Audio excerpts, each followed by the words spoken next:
Bonjour Alain Grandjean. Bonjour. Vous êtes économiste, fondateur et associé de Carbone 4, une société de conseil sur le climat et l'énergie, et aussi membre du conseil scientifique de la Fondation pour la Nature et l'Homme, la FNH. Alors aujourd'hui, nous allons parler des liens entre transition écologique et régulation financière. Alors première question, pourquoi est-ce que la finance est un levier important pour opérer la transition énergétique ? La finance a un pouvoir considérable dans le capitalisme actuel, et les acteurs financiers ne sont pas neutres sur l'économie, contrairement à ce qu'une théorie libérale pourrait nous faire croire.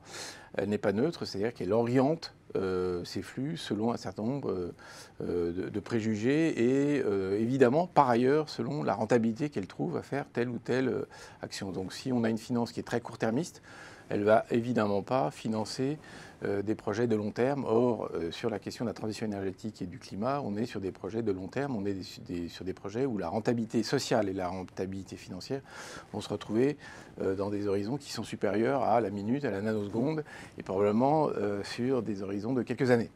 Alors comment est-ce qu'on fait concrètement pour réorienter la finance vers la transition énergétique ? Alors c'est un chantier majeur.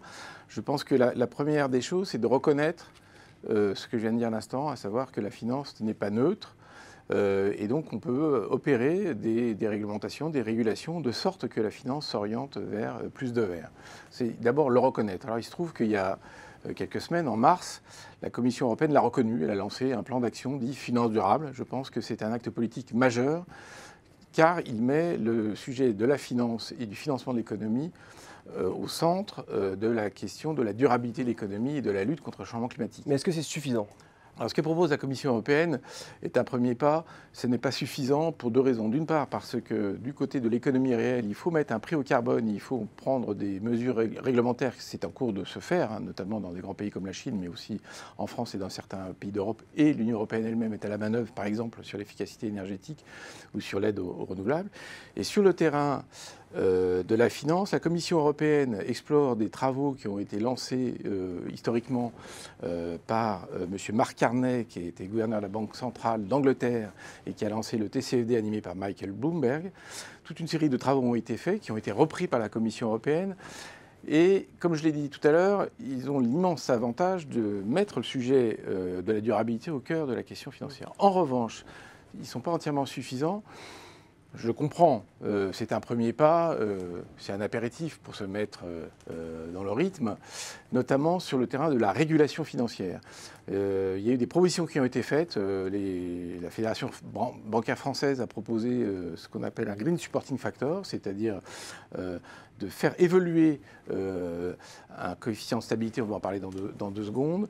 Le commissaire européen Dombrovskis a repris cette idée-là, mais on sent que la Commission européenne est un peu hésitante sur ce sujet-là. Alors qu'est-ce qu'il faut faire aujourd'hui ? Vous me parliez en préparation de cet entretien d'une réforme des accords de Bâle III. C'est ça, c'est-à-dire que le ratio de solvabilité dont j'ai parlé tout à l'heure, c'est un des ratios clés de la régulation bancaire qui consiste à dire qu'il faut, pour la stabilité financière, que l'ensemble des actifs, c'est-à-dire les prêts, en gros, l'activité des banques, ne dépasse pas un certain multiple de leurs fonds propres.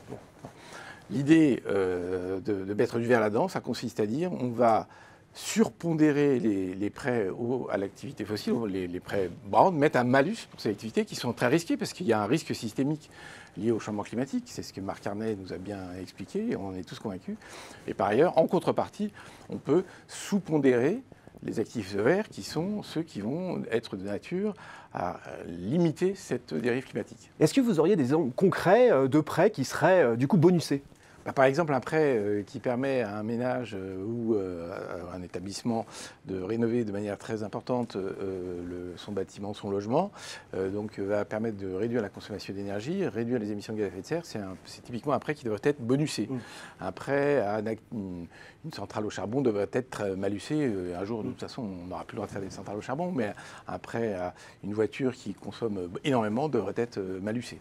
Et il faut le rappeler aussi, la finance a un intérêt, parce qu'il y a un risque systémique climatique. Oui, rappelons-le, c'est en fait l'entrée dans cette réflexion de M. Mark Carney dont j'ai parlé tout à l'heure, c'est qu'il a été sollicité par les ministres finances des G20 en disant est-ce que le risque climatique est oui ou non un risque systémique ? Réponse de Mark Carney, sans ambiguïté, c'est un risque énorme pour le monde financier, parce qu'on a d'une part des actifs qui risque d'être détruit par le changement climatique. Si vous avez une raffinerie en bord de mer, il risque d'y avoir des soucis. On ne sait pas trop quand, mais il y a un risque tout à fait réel. Et puis il y a deuxièmement un autre risque qu'on appelle le risque de transition.